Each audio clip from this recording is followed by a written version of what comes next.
Superman doesn't have that many live-action adaptations like Batman does, but I figured of the 7 theatrical Superman-related films, I wanted to rank them from worst to best. Now, it's 7 because I did include the 1984 Supergirl movie on here because that kind of correlates with the original 4 movies and Superman Returns, so I figured I'd count that on there. I'm not going to count Batman vs. Superman because, again, that's not necessarily a standalone Superman movie. It might seem like it because it revolves more around Superman than Batman, but for the most part, it's got both of them in it, and it never really becomes a standalone film. So, yeah, without further ado, let's get started with what I think is the worst.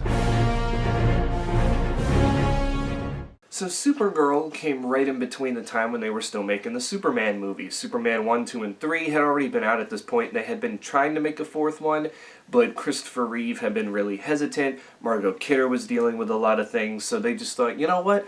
Let's spin it off. Let's make a Supergirl movie about his cousin. And my God, it wasn't great. I mean, at least what you can say about the first 3 Superman movies was there was something likable about them. But here with Supergirl, the plot's just bad. The love interest isn't that good. It just never really picks up where the first 3 Superman movies left off. It just becomes this just jumbled mess of nothing in the end, and I guess that's why they avoided doing anything Supergirl for the longest time up until the CW show recently. Yeah, Superman 4: The Quest for Peace, this is, like, it's weird and how similar the original 4 Superman movies are and the original 4 Batman movies are. Because everybody can at least vouch that the first 2 are good, and when you get to the 3rd one, it's still good enough to enjoy. But once you get to that 4th one, my God, it just completely ruined the franchises. This would be the last Superman movie we would get in almost 20 years. And this one was actually written, or partly written, by Christopher Reeve himself, because he wanted to have more control over what was going on. I know the whole movie is about him basically trying to, you know, end nuclear war by taking all the nuclear weapons and destroying them himself. But my God, it happened so quick. Like, all the other Superman movies are 2 hours, 2.5 hours. This is an hour and a half. And it crams so much in there that you just get confused as to what's going on. Lex escapes from prison again thanks to his dipshit nephew, and Nuclear Man is just terrible, like the voiceover's bad, and the special effects. You would think with this movie coming out in 1987, almost 10 years after the first movie, that the effects would be better, they would improve, but no. Somehow, the first movie's effects hold up better than the 4th movie's effects. Like, the scene where he fixes that wall, it just looks so out of place and messed up, where if they would have done that in the 1st or 2nd movie, it would have looked a whole lot better. It just doesn't hold up to this day, and it was really an unnecessary movie that they didn't have to make. Like, I felt like if you would have stopped after 3, then we would have had a pretty decent Superman trilogy. But they went one step further with Superman 4, which, by the way, it's the only one of the original 4 movies that wasn't like Superman 1, 2, 3. It actually had a name, The Quest for Peace, and I don't know, it felt a little pushy at the time, and it just turned out way worse than I think anybody thought it would. At number 5, we have Superman Returns, the one that is the technical follow-up to Superman 4. This is supposed to take place some odd years later. Lois Lane has moved on, Superman's been gone for a while, and the world's kind of gotten used to it again. However, he comes back. This is Brandon Routh as Superman. Obviously, Christopher Reeve couldn't come back because he was paralyzed at the time.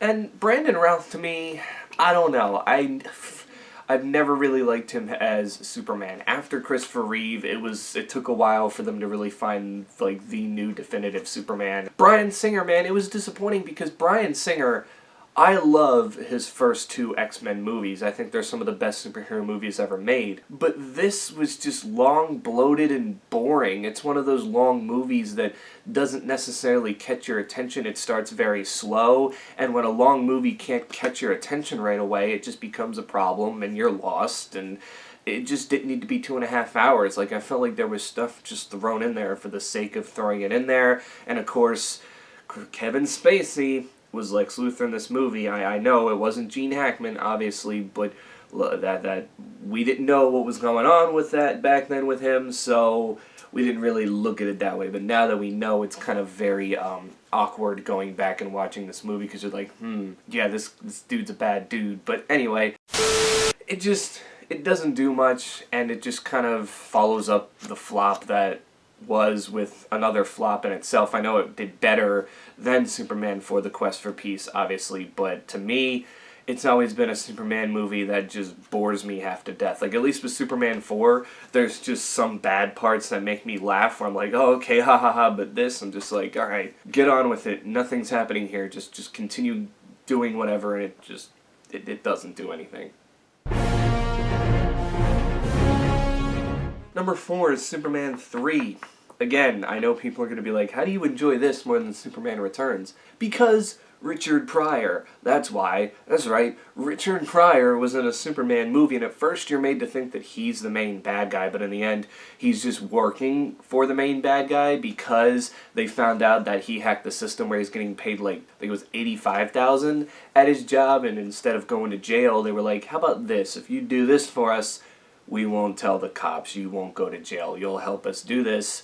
And in the end, they decide we're going to make this computer that can control the whole Earth and kill Superman. And in the end, Richard Pryor's kind of like, oh, I don't know if I want to do that. That isn't necessarily what I meant when I said I wanted something like this. And he kind of, in the end, helps out Superman. And instead of taking Richard Pryor to jail, I think Richard Pryor's character's name is Gus Gorman in this, he ends up trying to help him find a job someplace and all this kind of stuff because he sees the potential in Gus, and he knows that Gus doesn't mean bad. He was just kind of blackmailed into doing what he was doing. So in the end, I think it's cool. I think it's better than people make it out to be. Again, would it be like my go-to Superman movie? No, but I can sit down and watch this and it doesn't carry on for too long. The one thing I will say that carries on for too long probably is the fight between good Superman and bad Superman. There's this whole thing where when Richard Pryor is trying to find the ingredients to kryptonite and order it, there's an unknown substance in the kryptonite, and he just kind of fills it in with,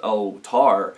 And because they put tar in the kryptonite instead of killing Superman, it just makes him a douchebag in this case, and the two sides kind of fight each other in the junkyard. That kind of went on for a while. Plus, no Lois Lane. Well, okay, maybe like 2 minutes for Lois Lane. She's at the beginning and at the end. I don't know what happened. I know Margot Kidder didn't really like Richard Lester that much, so by the time the third movie came out, she was kind of fed up, so they found a way to kind of write her out. And Lana Lang was the main love interest in this, as Clark Kent does go back to Smallville for his high school reunion in this and runs into her and all this kind of stuff. So there was that. They tried to do that different thing, but for the most part, Superman 3's not terrible, but I can see where the backlash came from it, as this is also the only one of the original movies that doesn't feature Lex Luthor at all. He's just still kind of stuck in prison at that point. At number 3, we have the most recent Superman movie, Man of Steel. It's the only one where they don't use Superman in the title. A lot of people say that this isn't that great. It even has a 56% on Rotten Tomatoes, which is worse than Superman Returns, which I don't understand, because this is definitely better than Superman Returns. Zack Snyder trying to kick off the DCEU. It's 2.5 hours long, and frankly, it does a lot better, and I think Henry Cavill really shows us what type of Superman he wants to be. Sure, it's different, but you gotta realize with Zack Snyder, he likes to follow the comics a lot. He really, really does. Whether it's his take on Batman or Superman, he really just has these comics in mind that he wants to bring to life. And with Superman, it's the one where he kind of turns himself in because, well, one, I mean, he's a being that can basically destroy the whole world if he really wanted to. And it's basically like how the Avengers end up, where it's like, oh, they're destroying the city, they're a menace to society, and, you know, that's basically how the whole world views Superman at this point. But in the end, he ends up fighting General Zod, which I think is cool, because even though we got Zod in the crew in Superman 2, I felt like it was just, it was cool to not have Lex Luthor be a main villain or be involved with the main villains for once. It was like fresh and new.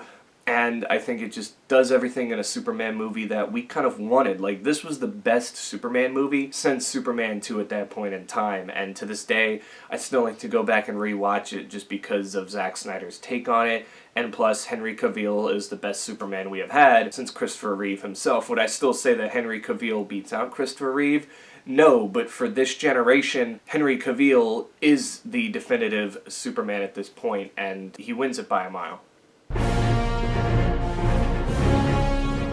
Number 2 and number 1 are probably the obvious ones, but number 2 I have Superman 2. I mean, Richard Donner, there's 2 cuts. There's a Richard Donner cut and the Richard Lester theatrical cut, which is the one I watched. I don't think I've ever seen the Richard Donner cut of Superman 2. I think you can find it on YouTube Premium, though, so it's there, it exists. And this one's interesting to a fact where they do this thing where Lois Lane finds out that Clark is Superman, and he ends up giving up his powers with this machine in his little home that he has for Lois because he just wants to live a normal life. But when it's found out that Zod and the others and even Lex Luthor are like declaring war on the US and the world and stuff like that after they escape from the quantum realm and Lex Luthor escapes from prison, then he's kind of like, oh god, what did I do? How do I reverse this? And he ends up finding a way to reverse it, and basically he leads them to his home, even though Lex Luthor knew where his home was anyway. I think they found it in the first one.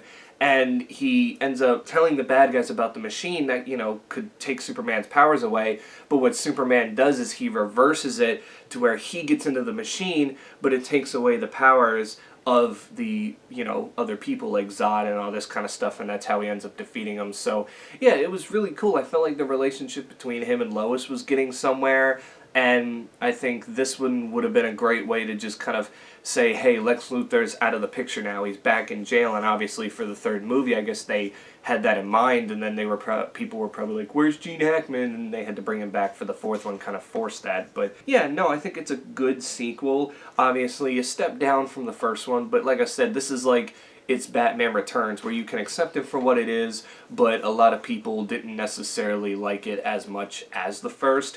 One thing I will say it didn't clarify is, because when you see Lois Lane in the third movie, and even in the fourth movie when she's more involved again, she seems to just forget that Clark is Superman, and you're like, wait a minute, didn't she find out in Superman 2? Apparently when they kiss at the end, he erases her memory of that, and they never really clarify that. So in Superman 4, when she's more involved and is like, oh yeah, I wonder what Superman's doing, I'm just like, bitch, didn't you know? And then I'm like, wait a minute, she doesn't know anymore? This is confusing me, but that would probably be my one complaint about Superman 2 that I have, is it just doesn't mention that portion, which becomes important in the other two movies. But other than that, solid sequel. And number 1 is the original Superman, Richard Donner's 1978 version. And this is the 2.5-hour one, and obviously it had to be long because they had to get in a lot of stuff from Krypton exploding to, you know, his younger teenage days to leaving Smallville, going to Metropolis, getting the Daily Planet job, and then, you know, basically not necessarily becoming Superman, but he starts to be more out there. He starts becoming this hero in itself, and it's just a really, really telling story, and I think a great origin story as well. And we kind of get the tease in the second movie, even though a lot of people thought that maybe they would be involved in the first movie somehow. But at the beginning of the first movie, Marlon Brando, who plays Jor-El, Superman's father, is sending Zod and his crew to the, I keep saying quantum realm, I know I'm getting that wrong, but you know, that thing where you're basically in nothingness for the rest of your life and you can't get out. They were pretty much teasing them in the second movie, and Lex Luthor basically wanted Superman dead because he just thought, oh, this man's gonna get in my way of world domination and all this, that, and the other. And there's this woman in the movie, she ends up helping Superman, and then, like, in the second movie, you would think Lex Luthor would be like, bitch, you helped Superman and then stop me from what I was doing, so I don't want you in the crew anymore. But she's back in the next movie when she goes to break Lex Luthor out of prison, so I didn't necessarily get that, but, you know, with this one, it's just nice. It's what you want out of an older superhero movie because it's still a series, it tackles serious subjects and has some dark themes, but it's just campy enough as well. Like, it's not too campy to the point where you're like, alright, that's ridiculous, like in Batman and Robin. It's campy enough to where you can enjoy it and say, you know, that was pretty cool. Like the one where he's like trying to get on an elevator, he's like, are you going down, the guy's like, up, it's going up, stupid, like that kind of thing. Like, that's cool, that's funny, and they didn't overdo it with the campiness. So I feel like today, this movie still holds up and is still the definitive superhero movie when you know, point somebody in the right direction. Obviously, you want to start with the original Superman and work your way up. So yeah, that's it for ranking the 7 theatrical, or should I say 6 theatrical Superman movies and the Supergirl movie from worst to best. You can tell me your ranking in the comments below, because again, our opinions probably differ, your list is probably different from mine, and that is just a-okay. But until then, stay safe out there, wear your mask, get vaccinated, and I will catch you all in the next one. Look, up in the sky, it's a bird! It's a plane! It's free real estate.